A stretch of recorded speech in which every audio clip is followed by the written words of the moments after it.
Hello, my beautiful people. Welcome again to another episode of the Bricked Bios podcast. I'm joined here by Josh. Hi, how's it going? And Jacob. What's up? Got Tim. Yo. And George. Konnichiwa. Konnichiwa. And I am Isaac. I am going to be your host for today.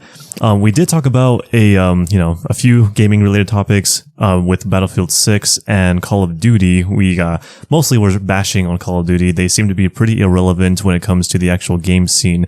But recently they did actually announce that a Call of Duty movie is coming to Paramount. Jacob, do you have any more information about that?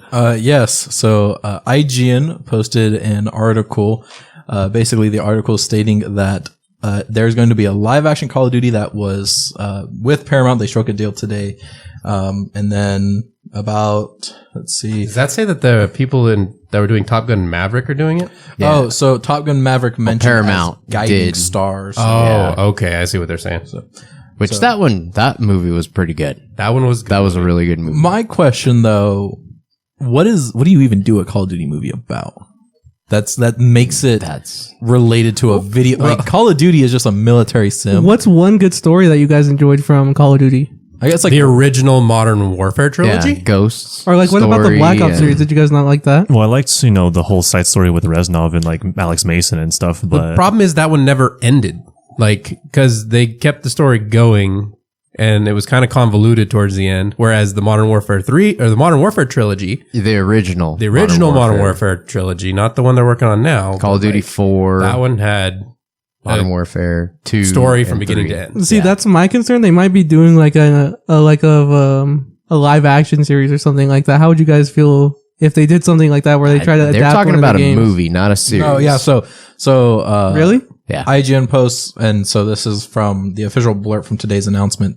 Under this milestone partnership, Paramount will develop, produce, and distribute a live-action feature film based on Call of Duty. Now, does that mean it's going to be strictly for Paramount Plus, the same way that the Halo show was?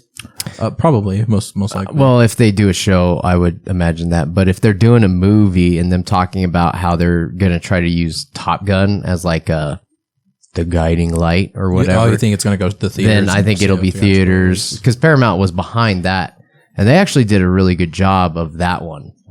The techniques that were used for the flying. How and was the everything movie, was real world based and everything. Formula One, because that was the same. I haven't watched that one yet. Was that the same studio? I think so. It was the same director. I didn't get a chance to go watch that one, but I am looking forward to checking that one out. It kind of seems like Call of Duty is trying to like overcompensate for a bad launch that's coming up. Well, it's weird. It's weird whenever video games try to go to the movies. Like there hasn't really been a good one. Yeah, when has there been a good adaptation of a game? Sonic, yeah. After it got clowned on. Well, yeah, but they learned their lesson. Sonic was pretty good, and I would also make a reference to what else just recently came out that was based off of a video game that did the Minecraft movie. I don't think it was good. It was more dedicated more towards kids than actually being good. Very game accurate on what isn't that what Minecraft is geared for? I feel like we could hop on a Minecraft server. So what you're saying is that whenever the Call of Duty movie comes out, you're going to see Captain Price 360 no scope teabagging people in the movie. Honestly, because if so, I will pay to watch that. I'm not gonna lie. I wouldn't even be mad. I will be first in line in the theater to see that happen. Like I want it to be the new actor too, the one that's in the new games. That's all I need to see. 5 minutes of that happening.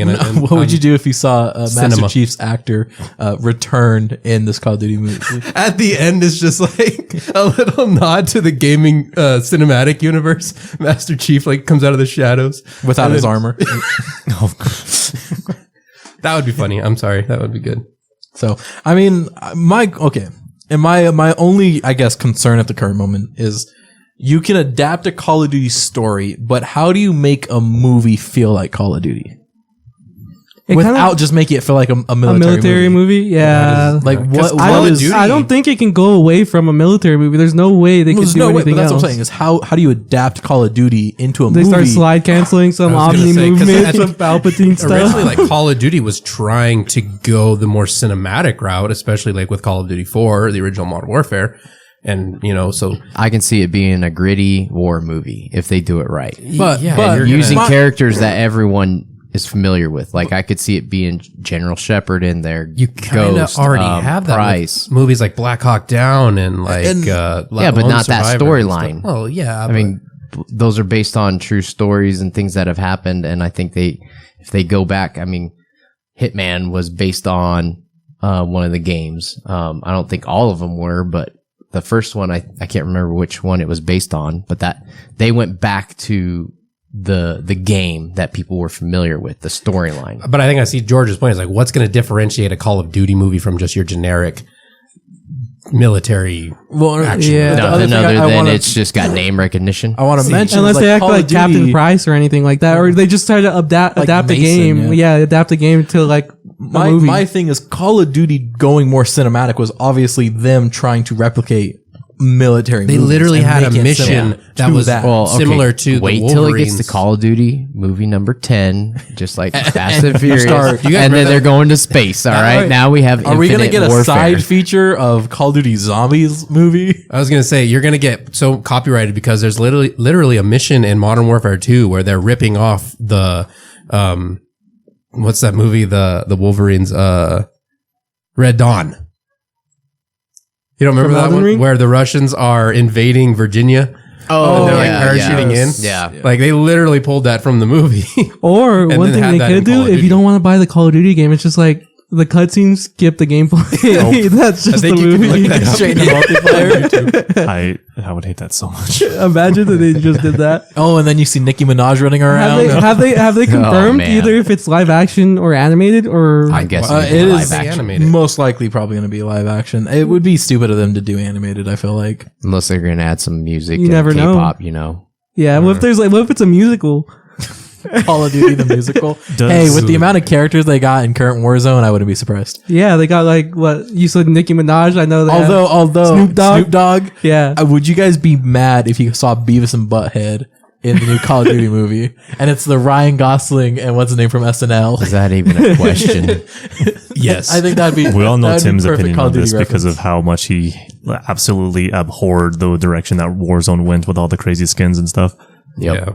We can all agree to that. So, I mean, my thing is, yes, Paramount has done Sonic, and they did do Top Gun Maverick, and so they're from the sounds of it, this is totally Paramount taking full control over this.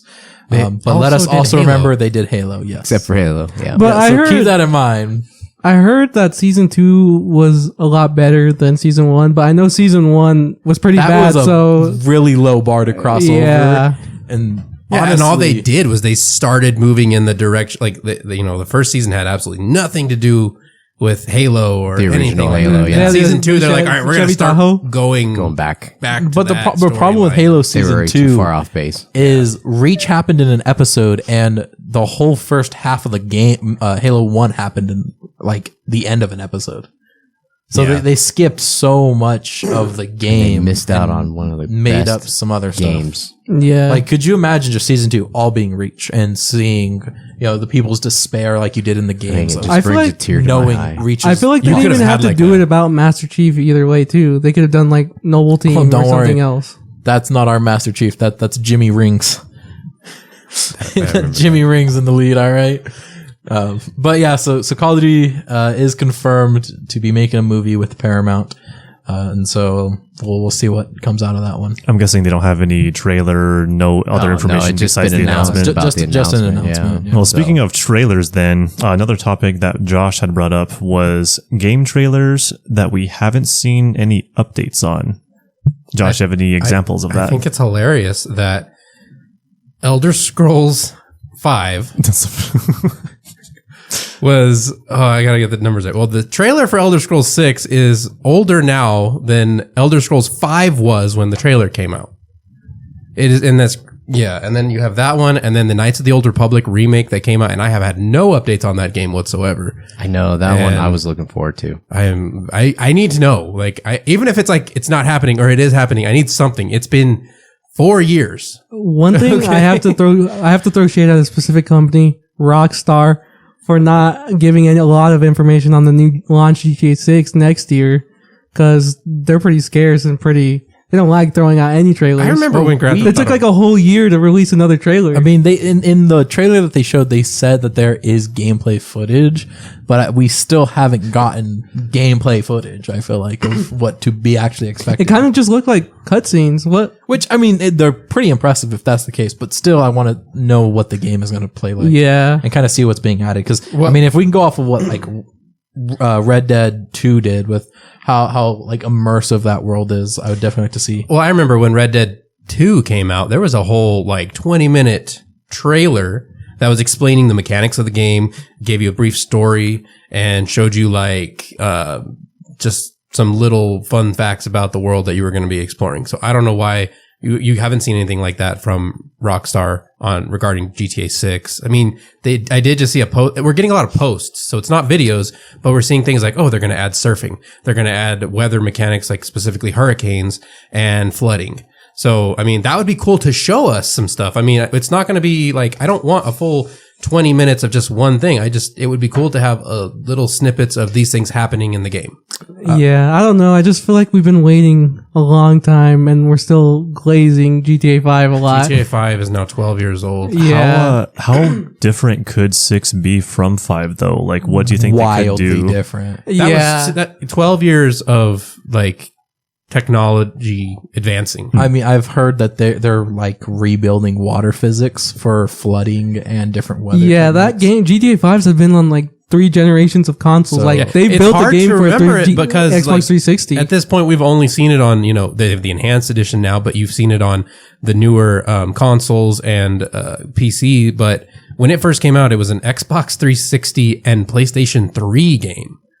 Okay. And I mean, it was impressive for that time, for sure. But even Red Dead Redemption 2 was way more detailed than GTA 5 was. The problem was that they didn't keep that game alive, which I can kind of see why, but it still makes me sad. So it's just their GTA 5 was their money pig, and they really wanted to put all their money focus on that. So Tim, back in your day, what was it like playing GTA 5, like GTA in real life? in real life. Had to hotwire the car. How was that? Oh, I did want to kind of backtrack just a little bit. It's Elder Scrolls 6, not 5. But Elder Scrolls 6, the reveal trailer was announced on June 10th, 2018. When did Starfield come out? 2023, right? Or is it 20? I think it was last year. I can double check that date really quick. Guys, we have to remember the longest lasting trailer reveal. Dead Island 2. It came out though. Yeah, Eventually it came out eventually. They had the best trailer ever, and it took so long for it to come out. Starfield released September 6th of 2023. Okay, so Yeah. What about the Splinter Cell remake announcement? Or 21. what else did the Knights of the Old Republic remake? Yeah, that one I'm still upset about. And I don't know if it's true, but apparently that one's all Sony's fault. I don't know if that's, from what I've heard, Sony didn't like it, and they're kind of the ones that have it in this like development limbo. Yeah. That one I think is really sad because Knights of the Old Republic 1 was such a great game. I mean, obviously I was born when it came out, so I didn't get to play it then. So I played it. Was it already out? I might have been already out. No, it was 2003 that it came out. Yeah, so I was born after Knights of the Old Republic 1, so I didn't play it till I was older. But I did go back and play it, and I mean, the story to that game was absolutely phenomenal. Obviously the gameplay to that was so dated, and I think for a lot of people going back and playing that, the roughest part of it is getting through the combat. It's just, and they don't explain it very well either. You get in, you start a game, and it's just like, we were smarter back then. Yeah. Well, and that back then, when you got your game, it would come with a little pamphlet in there that would tell you, like, a whole bunch Or of you stuff. go to Walmart and buy the book, I'll have you know, the Tim, walkthrough book. I graduated my participation trophy. I'll have you know. But yes, that was a pretty disappointing. So what do we do about that? Like, do you think there's a Go better develop it way for yourself. them to? Yeah, I was going to say, like, I can't do that, and I understand that part of the development process is they have to show a trailer. Oh, Eclipse, that was the other one. They have to show a trailer so that people will then like get hyped about it, and then they kind of have an idea of if it's going to be successful, so then they'll invest in it. But for us, it's like Knights of the Old Republic, we know is gonna, I think it has a very good chance to be successful. It had the hype when they revealed that. Yeah, trailer. I can go back and look on YouTube and all the reactions when that trailer came out. Like, we pretty much knew that even if it was a mid game, a lot of people were still going to play it. So all they really had to do was not mess with it too much, fix some things, re-release it, I pre-ordered that before. People, honestly, for Knights of the Old Republic, one thing I could not get by was the combat. Yeah, it's like, that's literally the worst thing that I could keep not. the rest of the game completely the same, and if they updated the combat and maybe How would they update the combat though? Honestly, you could just a lot do of Final RPGs have Fantasy come out since then. 7 remake, kind of do what that combat did, while keeping that RPG element, but kind of making it more real time. Because I mean, that was kind of what they did. Knights of the Republic, it was like a real time strategy dice roll. Yeah. So I mean, that was. Yeah, cool, the one time I like tried to at the play time. it with the dice roll thing, every time I died was because I never got a dice They roll. also didn't explain about how there was the different numbers, and each one, like, this was your defense and this is your actual attack bonus. And so, like, you'd have to, every attack is going to be a roll a d20 basically. And so if their defense was, 10, then that means you had to roll higher than a 10. That was just for it to land the hit. And then on top of that, you had to roll like a d6 or a d8. Or not, 2 d4s or whatever, so that you could say how much damage it was going to do plus the modifier. And that wasn't really explained. Like, Baldur's Gate 3 explained that a little bit better.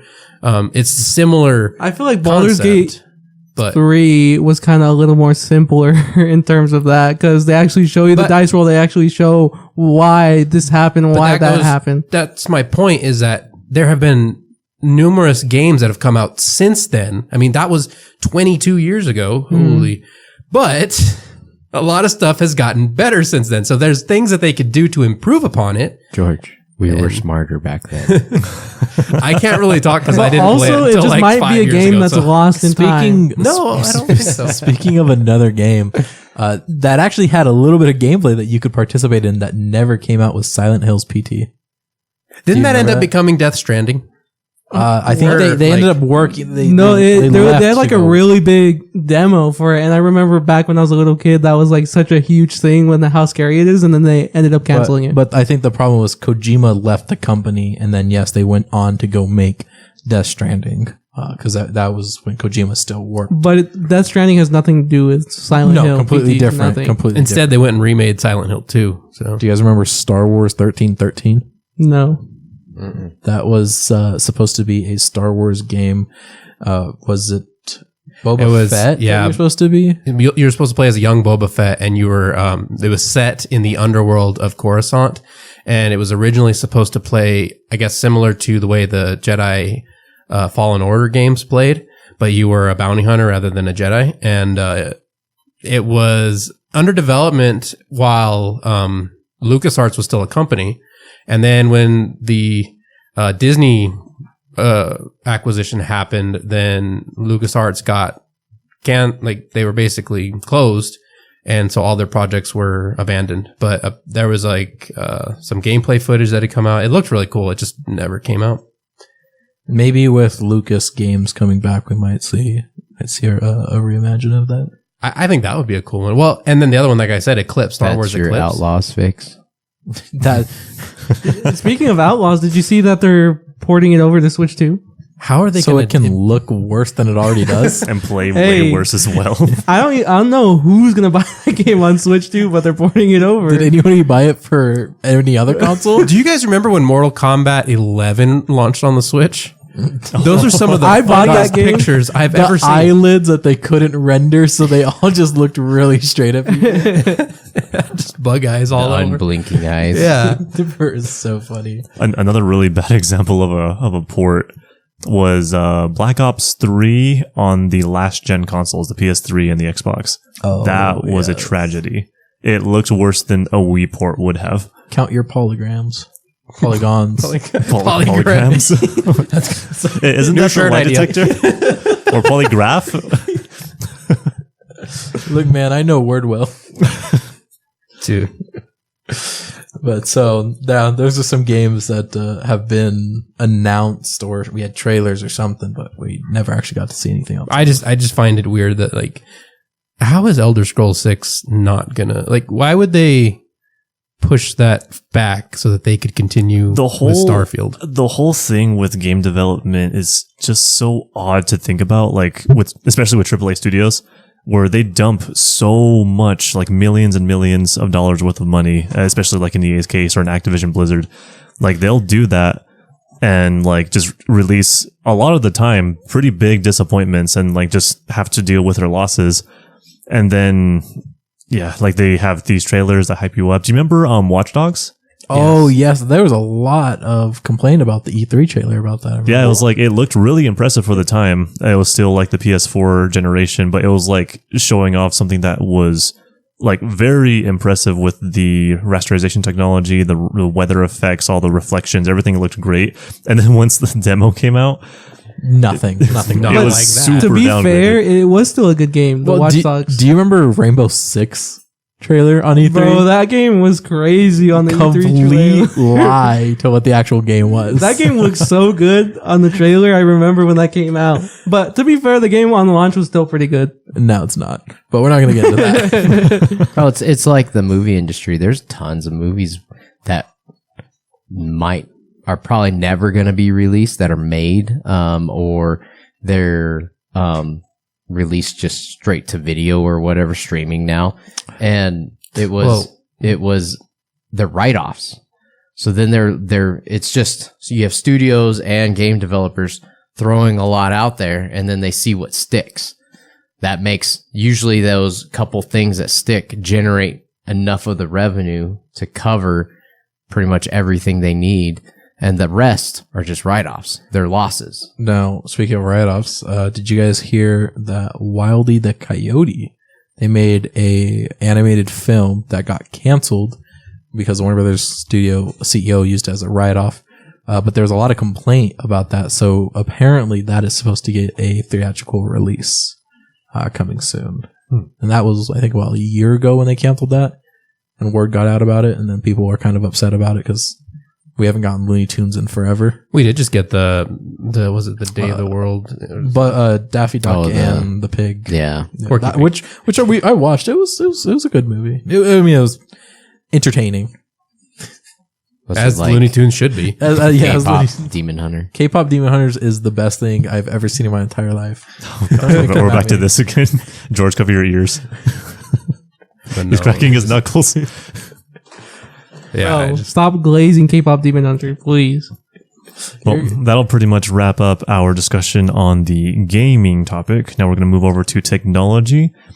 So one thing that was really, really interesting to me, Jacob had brought this up, that for those not familiar with the Framework company, they specialize in, I guess their bread and butter would be their laptops, where you can customize pretty much everything, repair everything from the screen to the keyboard, the motherboard. You're able to swap the actual ports on either side because they come in these little modules that connect with the USB-C interface. Really neat, really expensive, so it's kind of hard to get into, but although they did just recently release their Framework 12, which is their cheapest option. Still kind of expensive for the hardware you get. But so recently they had released a new graphics card that you can use to on the Framework 16 laptop, their biggest one. Originally it had an AMD offering, which was the RX, 7600S? Yeah, something like that. And so the idea was they would have these modules. They kind of standardized their shape and format for these graphics modules. And now they have another option on NVIDIA's side, which is the RTX 5070, which is really interesting. So for those who prefer Team Green, they have an option now. And also to add on top of that, alongside with the NVIDIA graphics card, they are also going to be adding the new AMD Ryzen AI 300 series chips. Yes. And for anybody to know, the cool thing about these laptops, and I know Isaac had mentioned it, is about the upgradability. So that pretty much means if you had bought in this laptop when they had first released, you can buy the motherboard with this chipset on it and put that into your existing laptop to upgrade. Which I feel like makes that, this brand, the Framework brand, really cool that, like how Isaac was saying, it's completely modular. And if anything breaks on that motherboard or anything like, RAM or even the graphics card, it's completely modular and you can replace it. And it just seems really cool and neat to me. If people can get behind the price point of those laptops. So I did want to mention the price because, as mentioned, they are pretty expensive. So for the Framework 16, which is their 16-inch with the dedicated graphics card, which you can get without, but they start, so you can get two versions. There's the pre-built version, which is it comes pre-built for you. That starts off at $1,799 for the new AI 300 series. If you do want to get an older version, which they still offer, which is the 7040 series, that's off the CPU, that you can get for currently on sale for $1,599, but they're originally $1,699. Now, if you are into, building computers or doing anything like Go that, with the overkill pre-order. they do offer a DIY edition in which they basically ship you All the the parts? laptop with all the parts and you have to put it together. That's obviously going to be cheaper more because you have to expensive do it Legos. yourself. That one with the AI 300 series is going to start off with $1,499. And if you are wanting to get an older one and maybe upgrade later, the 7040 series is currently on sale for $1,299. Originally $1,399. And then I did also want to mention for the expansion bay.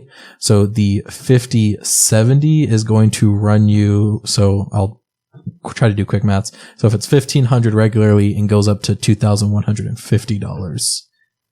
What is that about? Like 650, right? You said 1,500 to 2,150? Yes. That'd be $650. Yeah, so $650 for the NVIDIA RTX, or if you want to get the AMD, it's a 7700S, which is minus 300, so $350. Or you don't have to get any at all and just buy one later. And it's actually really easy to swap out. It's just a couple of screws. You pop it in, pop it out.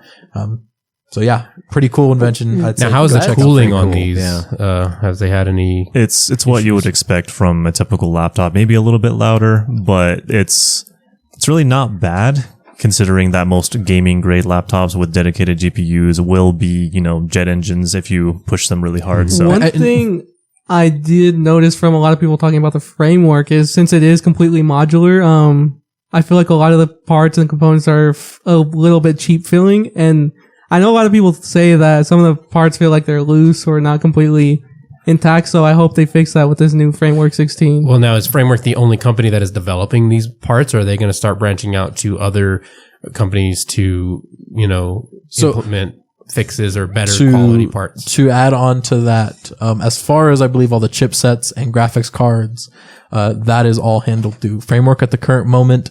But for a lot of the other modular things that they add to the laptops, like you can make your own trackpad, your own keyboard.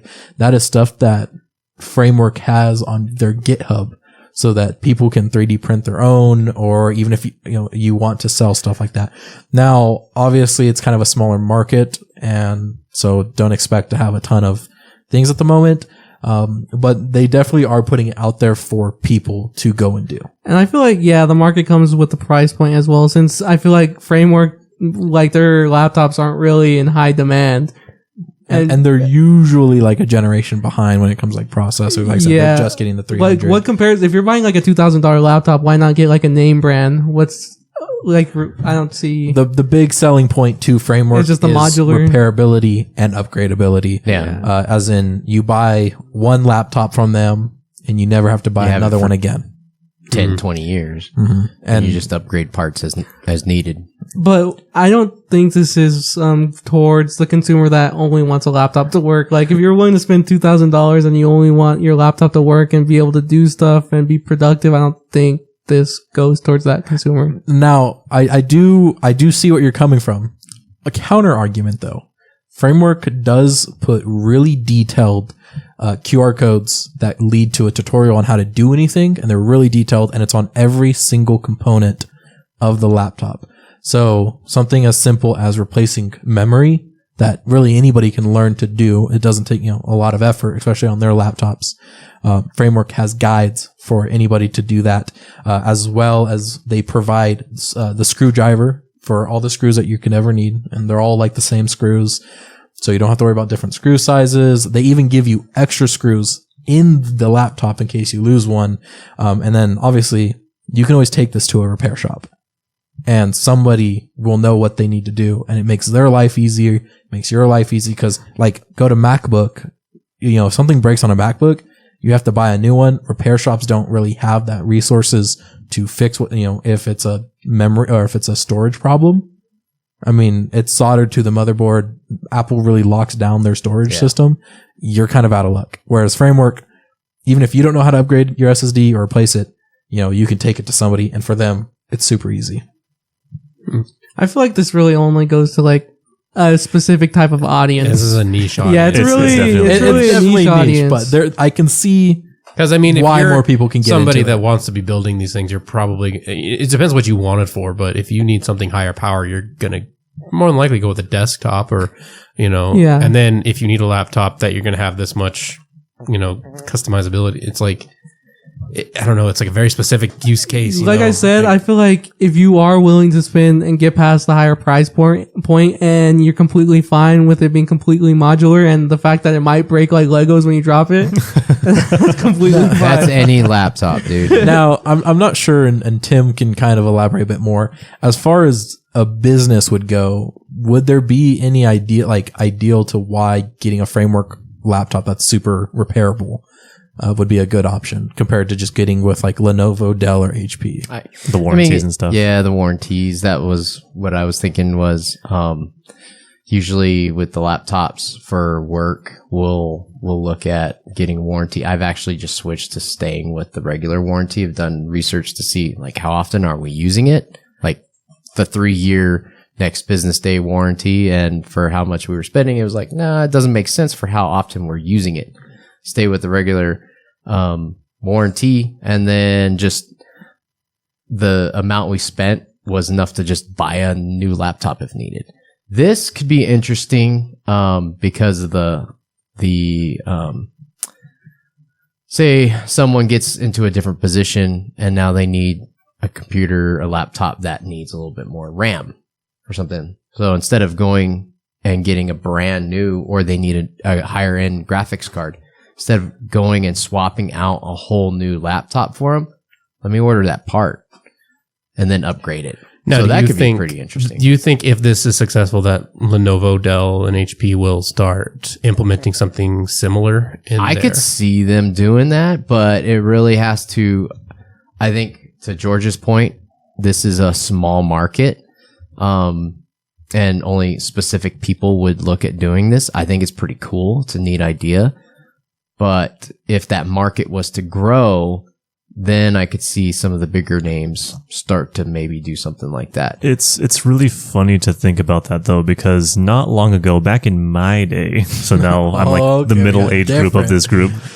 I remember that one of my first laptops, it had really accessible doors on the bottom of the chassis, where like one screw, you pop open like a little piece of plastic, and there's your RAM. Yeah. And then you upgrade that. They were more accessible. Yeah, they were more modular before. But they were also thick. Yeah. They were And the frameworks are, they're not the thin and lights, they're not the ultrabooks, they're not like the MacBook Airs that you see where they're prioritizing thinness and portability over that. Like they're pretty bulky machines for sure for making room for that modularity. Now not counter, but they do offer a Framework 13 and a Framework 12, which are on the smaller side. But they're still thick. Because they're not having, they are just still the screen thick, size. but they're not as big just because they're not having to cool a whole GPU or have an idea for where a GPU would go. So they need to know, okay, well, if we put a GPU in there, we need to cool it. But, in the meantime, we can just put a spacer here, but it still has to be this width for if you want to put a GPU. So for cooling wise, Framework 13 and 12 are a bit thinner. And I think the Framework 12 is actually one of the thinnest laptops that they just came out with. Besides, if you can ignore the really chunky bezels that I know you have a really strong opinion about. I do not like the bezels on the Framework 12. I think they basically make the laptop as big as the 13, just with the smaller screen. But it is their first 2-in-1, which I think is cool that it's still repairable. Like that's their whole idea, is they're keeping everything repairable, upgradable. So we'll definitely see, because they do like to do screen upgrades. That's a big thing that they make super easy. Bezels can change; they pop off with just magnets. You can't do that with just. And you can just replace the screen. Laptop. So which, ideally, you want something new, a newer screen or whatever. Yeah, you got to get a new one. But this one, like a whole new laptop, just replace it. And like I said, they have a GitHub, so maybe in the future we'll see a bit more companies come out with modules for these. Yeah, it's definitely an amazing idea, but for now, I feel like it's better kind of to stick with a normal brand top or laptop than go with the 60. The guy with a $500 laptop that he just threw Ubuntu on. Well, for me personally, I would not get a laptop this expensive. I'd rather have a PC. But for people that are like to be mobile and need a desktop or kind of operating system on the go, more powerful, I don't think this would be the option for them. Now, I will Glaze framework. I know you would. I love. I'm just playing devil's advocate here and saying that I don't think this. is I kind of agree with George. It's like I'm trying to find like a good reason to be like, yeah, this is. Me, it'd be like it's like Legos. I can build it. I feel like building one would be cool, but I don't think I would want to buy. Like, if you bought one, I would help you build it, but I don't think I'd buy one myself. So for George, it's more of a novelty than an actual feature. Yeah.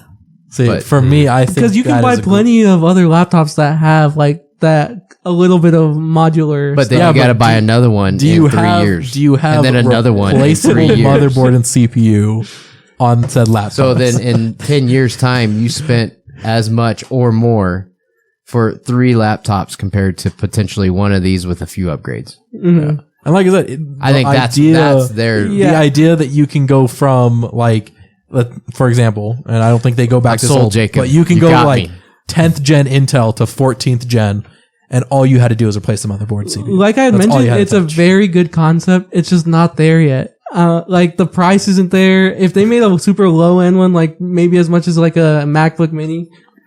Now the Framework 12, but I think if you make the argument, it's a smaller, less powerful PC than a MacBook. And the guy's willing to spend $1,000 for a phone that's like a third.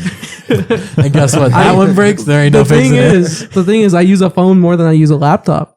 So I'm willing to spend a little more stuff. But like for you guys, I don't know how much you guys use laptops.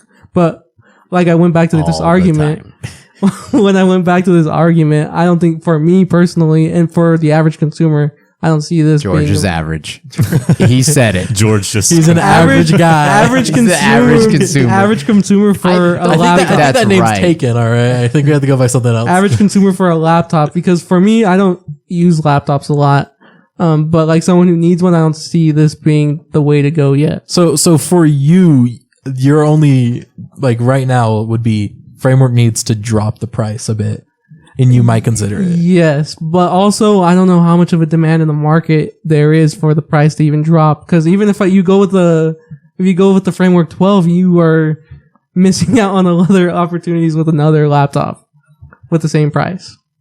I get where he's coming from. They're definitely not as powerful as other. If you compare prices to other laptops in that range, they're not going to be as powerful, but. Like I said, I'm gonna Glaze it. Like I said, I'm not disagreeing that it is cool, but like looking for a laptop, if you're gonna spend $2,000 on a laptop, I don't think this is the way to go yet. Like I mentioned, yet. So George just doesn't want to do the work. Maybe if they actually like increase the feel, like the build quality, to where it's not like loose modular pieces, like for example on the keyboard where you can move it to one side or the other, and then have a spacer that on either side that can make up that empty space. So things like that, like George mentioned earlier, if you drop it, those pieces might snap off like Legos. So well, and providing that if the laptop that you're buying is high end, new, like all the equipment, all the parts are going to be in support for a while, and you take care of it and you store your data properly, Don't drop it. then your new laptop could potentially last you like 7 or 8 years if you take care of it right. But and then that scenario, you're not wasting that money on the upgrades. You never know if your screen's going to break. Go and just carrying it in your backpack. You never know if your SSD is going to fail one day. All right. And on most of these laptops, those things are replaceable. I would argue they're just not. They're just not like, it's not an easy process. They don't make it easy. I would argue laptops now are going to unrepairable garbage. That's my argument. A lot of new laptops. Like the $2,000 high. I mean, if you're getting like tablets and these small like notebook style laptops, then yeah, you're not gonna be able to do much with them. But on a full size, like these big Lenovo, HP laptops that you're paying that $2,000 for, they're pretty, not even because a lot of them are already going with just soldering the memory because they're just wanting to couple. A lot of it is coming down to copy Apple because Apple's soldering the memory to get faster speeds.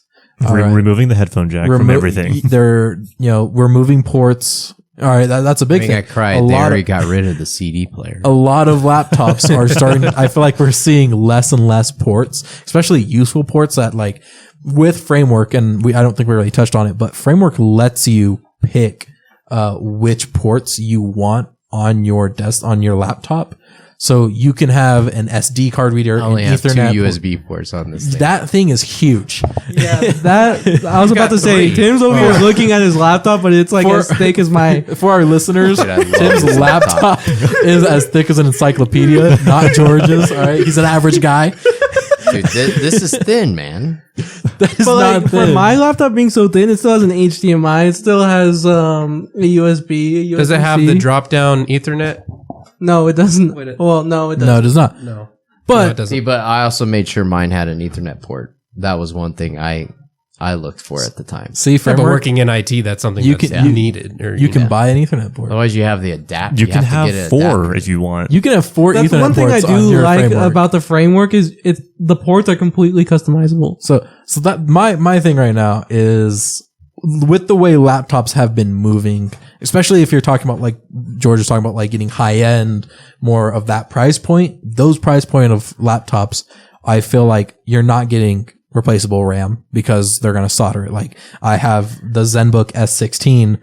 I cannot do anything on that laptop. Okay, but if I you're need getting more like memory, 64 gigs to 96 gigs of RAM, it's like, how much more do you need? What are you trying to do? Well, at that point, buy a server. Well, sometimes Before if RAM thinking. fails, it'll still go out. and what, I yeah, want what if it wallpaper does? engine to run on the highest because I quality can. settings, okay? It's one of those, what if it does go out? I mean, you don't know when something might fail. And in a case like that, I think that's probably the biggest selling point to Framework is on any other laptop, your memory goes out and it's soldered. Well, guess what? That's just an e-waste that you got there. Yep. You got to go buy another one. Framework, guess what? You replace it. You're not creating as much e-waste. All right. You're being more consumer friendly, I think, for you, because you have the option that the system that you bought is yours. You can do whatever you want with it. And then obviously eco-friendly because you're not But wasting you're as many now electronics. $2,000 in the hole. Well, and I'm thinking and that if you buy a, okay, you you'd buy be a $2,000 laptop, in the hole. it goes out. Yeah. You buy a laptop, $18,000. All right, it goes out. $18,000. What kind of laptop are you looking at? Supercomputer. Pure solid gold. But like, okay, you buy a laptop, $1,800. Blazing We'll go fast. off of the Framework 16. That breaks. All right, let's say it breaks a year in your warranty. You didn't get the warranty. Well, guess what? Let's just say memory goes out, soldered. It goes out. Now you have to go buy another $1,800 laptop.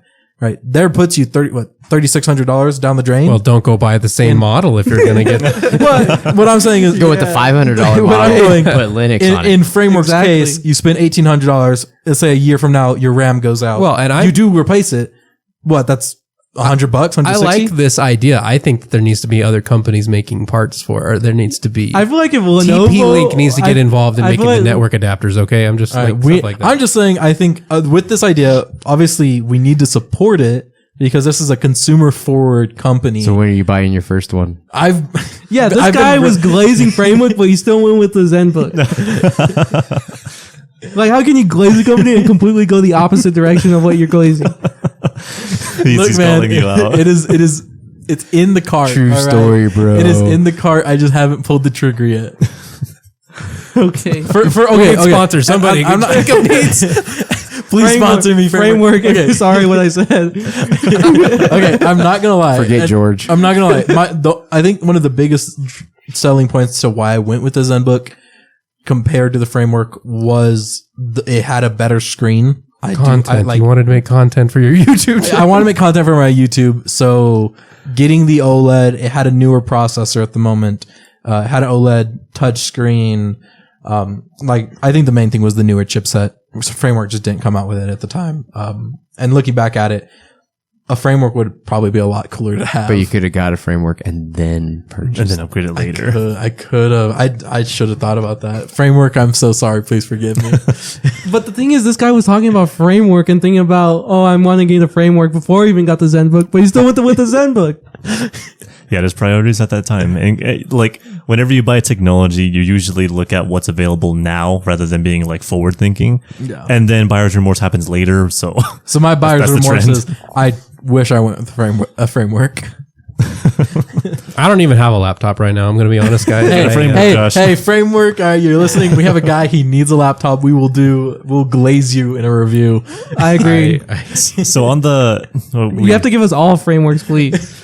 on the topic of consumer friendliness and like, okay, so there's a lot of things that go on in the world of like corporations, technology, AI, privacy, consumer rights, ownership of the things you buy. A lot of that stuff is becoming a little bit more, what's the word? Extinct? Yeah. As like, corporations realize that people are willing to, spend money on these conveniences, and then even if it means having them yanked from you later down the line. So, I don't know if you guys have noticed, if you're looking at like YouTube or other social media or other, just other platforms where you can have a profile picture. Have you seen any Clippies around lately? Well, we're all friends with you, so yeah. Yeah, I see it on yours. Clippy just wanted to help, man. Yeah, the only reason why I know about Clippy is because of Isaac. Yeah, it's like I changed my picture. I don't really do anything on my profiles, and then once I changed my picture, the questions were coming right away. See, but besides the point, I am against Clippy. I am all against George's Clippy. anti-consumer pro-corporation. So to give context for this whole movement that's going on, and I think it's still pretty alive. The original video by Louis Rossmann was posted a few weeks ago. I think it's now over 4 million views. It became pretty viral pretty quickly, like reaching over 1 million like within the first week.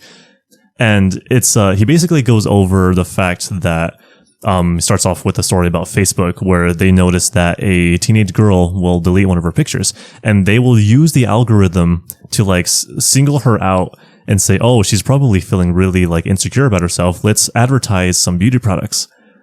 That is like the most heinous thing, that the most evil corporate thing that I can think of. Kind of terrifying to think that like small things like that you wouldn't really think about. Yeah. They're paying attention to for their algorithm to sell you more products. So he goes on to like, we have all these profiles. If you use anything on the internet, you basically have a profile on you about what advertisers are trying to sell to you based on what you click on, what you look at, what you browse, what you search. So there was that topic. He talked about how a thermometer company, like one of those smart thermometers or thermostats, they had done a social experiment where they included a paywall in their app saying, we changed our thing. So now if you want to actually use your thermostat, you have to pay us $1 a month.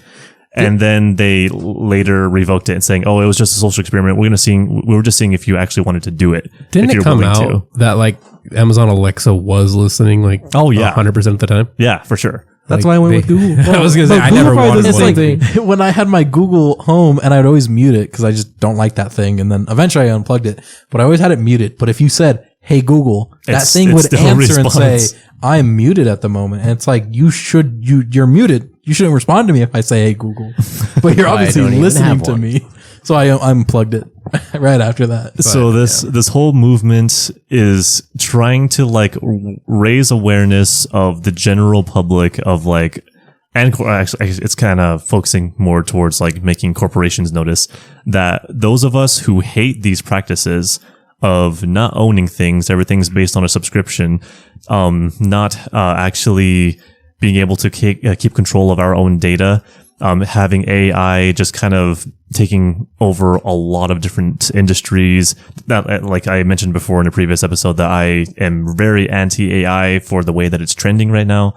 If you change your profile picture to a Clippy, his call to action was do it so that people will see it, so that corporations will see it, that there's multiple accounts now showing Clippy, and they'll have to, question what it's about. And the reason why we're doing it is because we don't like what you're doing, and we know what you're doing, and we want it to stop. And they're not going to change the practice. Yeah, the thing is on that, I was joking before, but I completely agree with this whole clip me movement and like about going against. Jordan flipped the script so fast. Yeah, to make sure to be like, all right, guys. Never mind. I didn't know what it was. I wasn't paying attention. Isaac, do you want to explain why Clippy was chosen? No, as... let me go. I was about to say really okay, quick. so I'll let Go, George. But I'm like totally for like going against the company and ultra tech companies and like selling your information, but I don't think Microsoft or anybody is going to change. I think it's a really good movement, but I feel like they make way too much money to care. And I feel like selling your data and also trying to advertise stuff that's more correlated to you is making them too much money. Hey, George, that's why you buy a framework laptop with Linux on it. See, but Pirate Software said that if we don't do these things, we're not going to keep getting games the same quality as Call of Duty right now. That's you could okay. I'm not gonna go on the whole rant, but you could say the same thing about like EA. Why would people complain about EA all the time, but people still buy the game every year? Oh, their psychology with microtransactions and like trying to tailor them towards the vulnerable people who are going to gamble and have the gambling like mindset. So yeah. So that's funny. I mean, Tim, you used Clippy back in the day, right? Like you saw his birthday. I can neither confirm nor deny these allegations. What was Clippy like? Explain to the audience what Clippy was like. I know The audience of 12-year-olds. If Isaac, if you want to explain what Clippy was back in the day, I did. He just asked him a question. They made a reference to Clippy in the Naked Gun movie that just came out. That was funny. if you want to explain what Clippy is, Isaac. How do I go do this So in Excel? nowadays we have ChatGPT, Grok, Gemini, all the other AIs that are out there. Clippy was at Microsoft's, I guess you can kind of call it an AI. It was basically just a little assistant that would pop up in the Office suite. And if you were doing something like writing a letter, it would pop up a little dialogue saying, hey, I noticed you're writing a letter. Would you like some tips on how to make this better? So, but the thing about Clippy was it did not read the contents of your letter. It just knew that based on the template that you chose that you're writing a letter. Here's some tips that can, make it more official sounding, or here's a formatting that you can do. He was not very efficient. So the big thing about Clippy was he was almost universally hated by the general public whenever he was released. It was terrible. And it mostly because it was just a major annoyance and it was just getting in the way of what you were doing. But whenever we look back in hindsight, compared to what AI is doing now, like how it's just stealing all of your information, sending it to the cloud, sending it to, their servers for training. Well, we mentioned it earlier on an earlier podcast episode about the Pixel 10 and the AI with text messaging on how it's looking through your phone. And how they mentioned that it's not going to a cloud service and it's all locally. I'm pretty sure it but is. that is totally It's a lie. BS. It is going to a cloud service. So Clippy didn't do any of that. All it did was it was there. If you wanted some tips, if you wanted some help, he was there to help. The slogan of the video was Clippy just wanted to help. And Clippy didn't want to sell your information. Clippy didn't want to convince you of anything and try to sell you ads. Clippy didn't want to do any of this corporate nonsense. He just wanted to help. Now, is that true, Tim? Did Clippy just want to help you? I always shut him off. He was annoying. And yeah, Tim probably uses AI nowadays more than the rest of us. Probably. AI is here to stay. How does that make you? That is. I feel like AI can sell my information, guys. Is that changing any thought, Tim, about the AI and Clippy? No. No, it's still going to use AI. It's just too useful. Yeah, Too useful. it's such a time saver. But I mean, it goes back to everyone. They don't lie. They tell you what they're doing. It's in the end user agreement. In terms of I don't service feel and like all that reading stuff. those. It's all in there. So you can take the time to read the 150 pages, or you just hit I accept. As soon as you hit that I accept button, you've just willed over whatever information they're saying that they're going to use.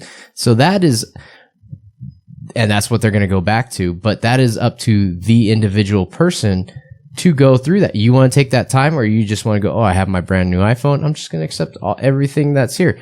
That's people's own fault. Now, you can say, oh, well, corporations are just doing it because that's a lot to read.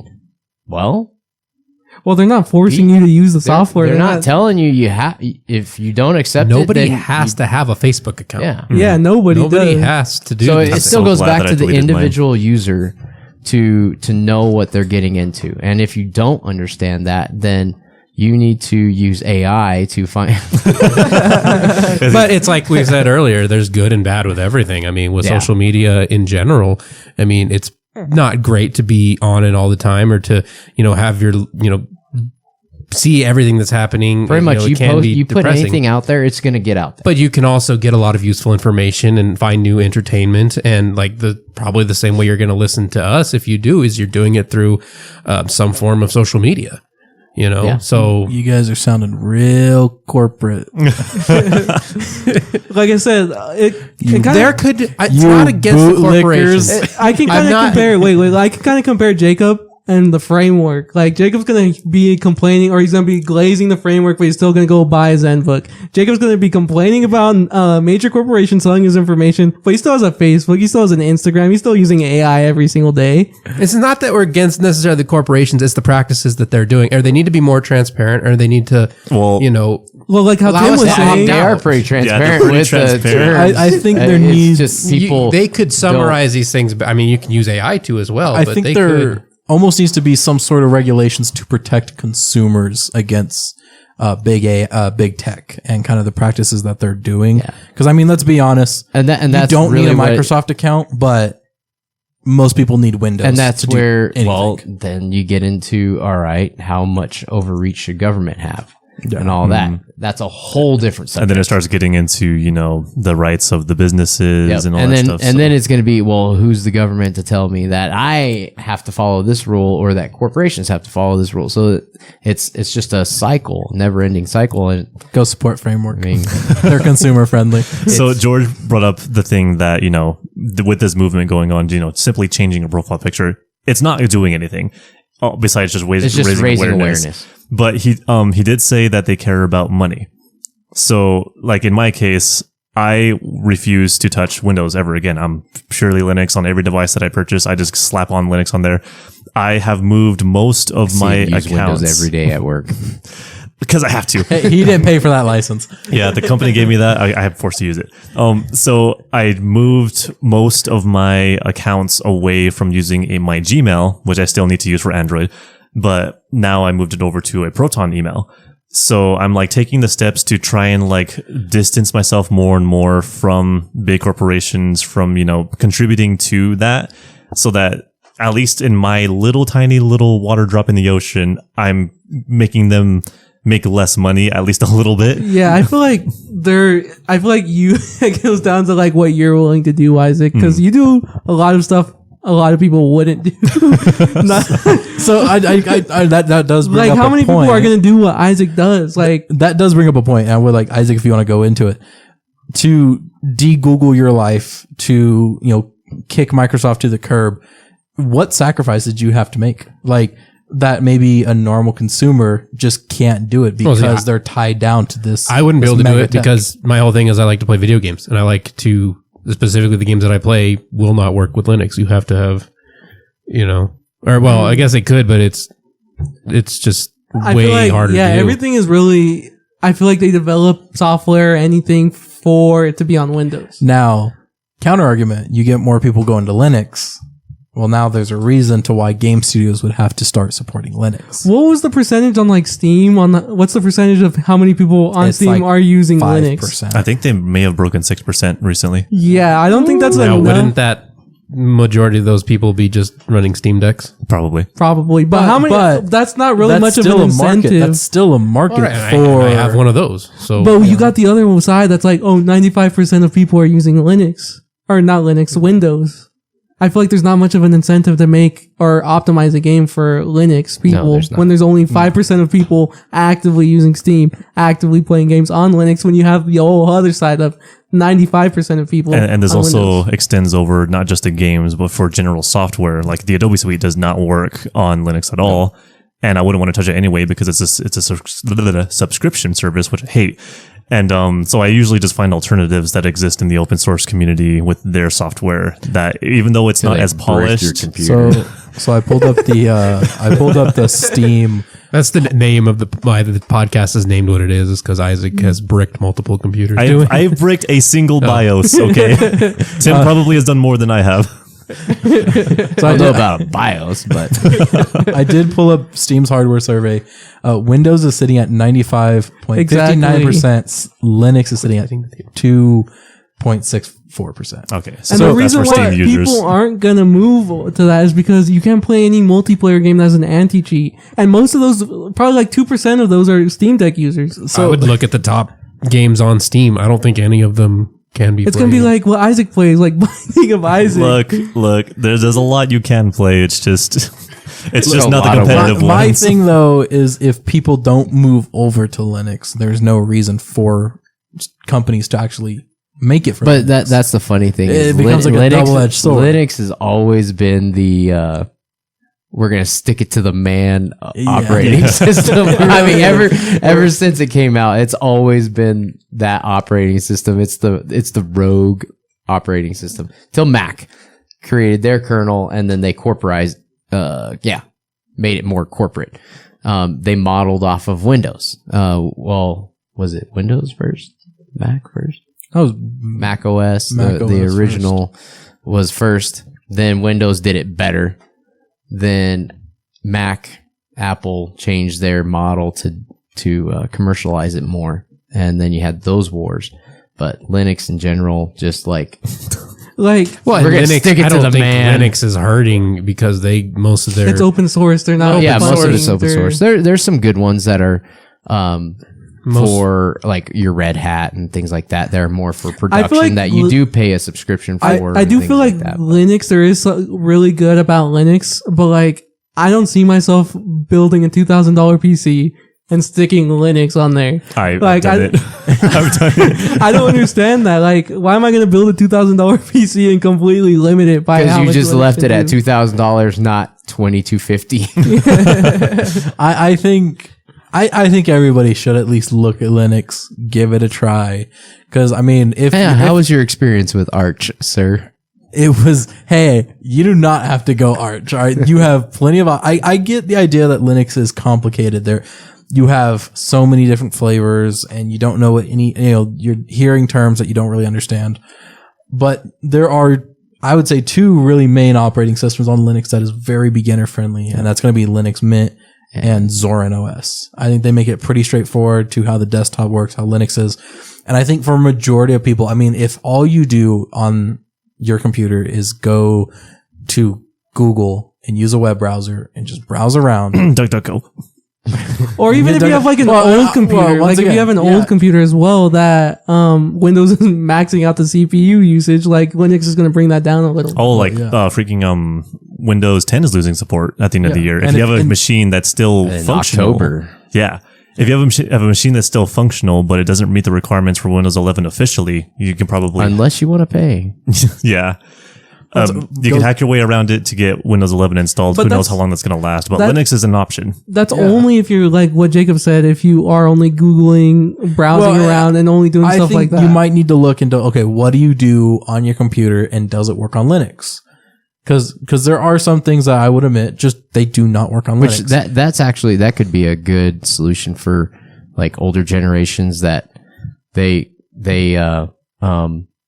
just use like Google. They just use basic stuff, basic browsing, check their email, emails, nothing Facebook. major, Yeah. and all they need is, I mean, some of these can't just afford to just go and buy a new computer because it doesn't support Windows 11. So that change to Linux, I could see a spike maybe in Linux usage because of that. And once again, you don't have to do Arch and go as complicated as possible. But Linux, But you got to have someone and who can Zorin. help you. I don't think there's going to be a spike in gamers. No. that switch to Linux. I don't see gamers. But Yeah. there's obviously there's a lot of a market here for computers, and it's not just pointed at gamers.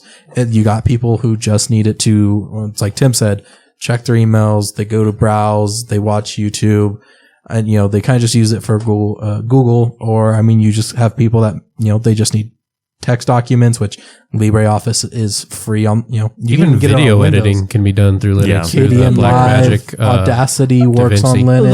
Like in my situation, today I only put Linux on my laptop because I rarely use my laptop, and I felt like it would be cool to mess around with a different operating system. And I think that's perfect. I mean, if that's all you need, I think everybody should at least play with it, maybe get an idea and see. What are you throwing on your framework? If I get a framework, I'm putting Linux on. That actually brought up a probably- question for the framework. How He's does like, that Windows work with the 11 license? going I feel right on like it. I feel No, like for no, any no, person, no, no. you don't it's not like a full commitment to Linux. You can always dual boot. Can we just Like, talk dual about booting is a thing. the biggest part about Linux? It's free. Oh yeah. You don't have Yeah. to pay for Linux. You just Technically, you don't have to pay for Windows. Oh, Well, you also okay, don't- hold on. Before Microsoft starts to sue us, we don't Yeah, condone that's- everything the license. Well, No, no, he's not right, you can just George. keep the watermark there. you you don't have to lose- have any customization. but you lose functionality of Windows. You don't get the customization. You get the watermark there. And that's ugly. Yeah, there's let's be honest. a lot of stuff you do lose. Yeah. Whereas Yeah. Linux, it comes free. Once again, we do not condone pirating Windows, but yes, in theory, you can install Windows and not pay for a license. and use it. You can use it. It's you gonna be just, limited. It's very limited. Where Yeah. Linux is not. And so once again, I mean, if you want to keep Windows, all power to you. I think that you should at least look at Linux, maybe give it a try. If you have an older machine that's just kind of laying there, collecting dust, there's a Linux distro for it. You can put it on there and kind of explore. What about my old Windows XP machine that Yes. will never Yes. touch? Yes. It will I never definitely- touch the internet. I definitely Put agree. Linux on it, you can put it I through the definitely internet. agree with Jacob on this, and just if you do have an old computer that kind of is really slow on Windows, I definitely think it's going to work better on Linux because it's more optimized, or it's less. Well, I mean, let's use George's laptop, for example. it which was is- like for me, like when I was using Windows on this laptop, it felt really choppy. well, he has 8 Well, gig. Name you your get- specs. Let's list the Bloatware and specs. things like that are added in on the background, whereas Linux is pretty much Well, and there's something Like like Copilot. So- fix, like having a hard drive at this point. Windows bloatware. Windows And ads. bloatware. Windows is the bloatware. Advertisements all over.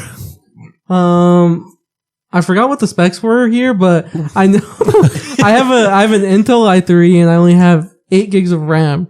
But when I was on Windows, I was maxing out the RAM just sitting on the home scrn, and I was about You like didn't know how to add additional NVRAM. I still think that's funny. I think I idle Just at, download more Yeah. RAM. gigs on but my like computer. but like idling on it's just the home soldered. screen, It's solder your RAM. idling on the home screen with nothing open. I was like sitting at 40% CPU usage. he was hacked. Well, you also had a wallpaper engine running in the Also background. that though, but once I switched to Linux, it really dropped drastically. Like RAM usage You went down to like wiped 20%. out whatever was hacking you. Well, that's another thing that you are less likely to get a virus on Linux because one, they don't make viruses for Linux as often. They do exist. They do exist. They're just not as popular. Yeah, and they're not like specifically Linux targeting isn't Linux users. popular. And also, it's just it's Due to community support, updates happen fast and people notice things. Like what was that one story about the guy who his CPU was like 1% higher usage than normal? And he's like, well, that's not right. Or what was he? He was doing something. he was a mega nerd He when it was comes to his mega system. nerd. Way attentive. He noticed something like that was like slightly off, deep dived into his distro, found a major exploit in this distro, let everybody know, and like within an hour it was fixed. New update pushed to everything and taken care of. So that's a big, the support for this open source stuff is actually pretty great. And then it takes Microsoft like a few weeks to fix a major bug that is crashing people's SSDs. I was gonna say I've had problems where on Windows I'll look through threads of threads and I just do not see any sort of resolution. Linux, the amount of documentation, you'll find an answer within the first Reddit post you look up. Yeah. But then you have to like get used to using Reddit if you're not a Redditor. Or, well, they do have their own threads. Like Manjaro uses, like you have Arch has their own, threads that you can go to. And I'm pretty sure Ubuntu does too. But it's a lot easier, I've noticed, on Linux to solve issues that you have. And, and I know people say, well, Linux always runs into issues. I feel like I've had more issues on Windows than I've ever had on Linux. The problem, my thing is the issues on Windows can never find a resolution. On Linux, it probably takes me like 2 hours, maybe an hour. I actually have a fix to it. One thing I have to say, just dealing with one thing I have to say about Jacob, he's an Arch gatekeeper. Oh yeah, I guess I gotta put that out there. By the way, I use Arch. Gatekeeper. He's an Arch gatekeeper community person. For this. I was trying to switch to Endeavor, and this guy's like, "Nah, you can't switch to Endeavor. Why are you showing Endeavor to this guy?" For those not informed, Arch Linux is probably like one of the most complicated besides Gentoo, which is a totally different animal. But Arch is like up there, has a reputation for being complicated to use. For beginners who are like completely oblivious to what Linux is, I would not recommend dealing in Arch yet. I would say go use, like I said, Mint, Zorin, Among OS. the Hannah Montana OS. Even though it didn't even launch on my computer, trying to do it. I think that lost support like 6 years ago. Josh, you seem like you had a thought in your mind as we were discussing earlier. No, I am just listening to the whole conversation. I'm having a good time. Well, I mean, okay, you used what, Red Hat back in the day, Tim? I've used Red Hat. I've used Fedora. I've used Gentoo. As your main operating system?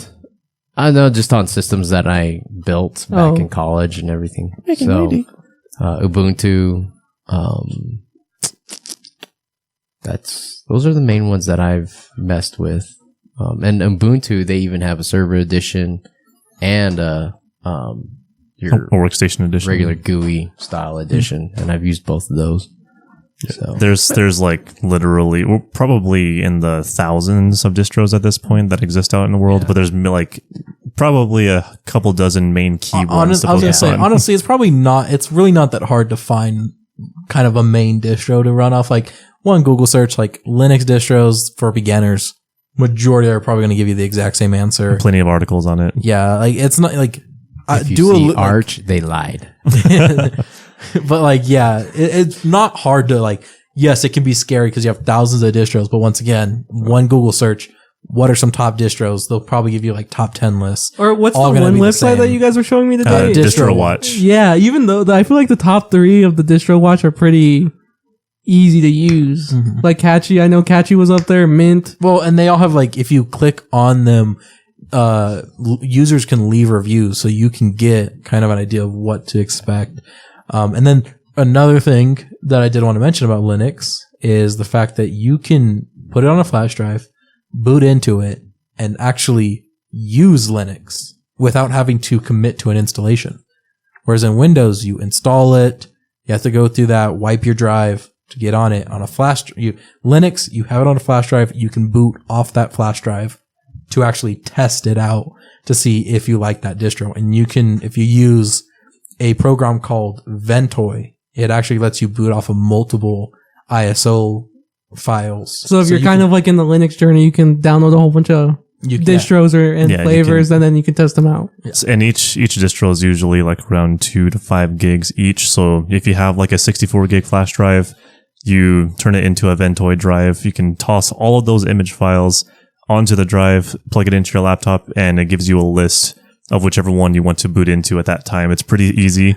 And it's really helps with like trying to choose which one you want to start off with. Now, and I don't know if you guys really care, but also regarding Linux and big news, one of the biggest YouTubers in the world fully runs Linux, and that's PewDiePie. And he also de-Googled himself. Yeah.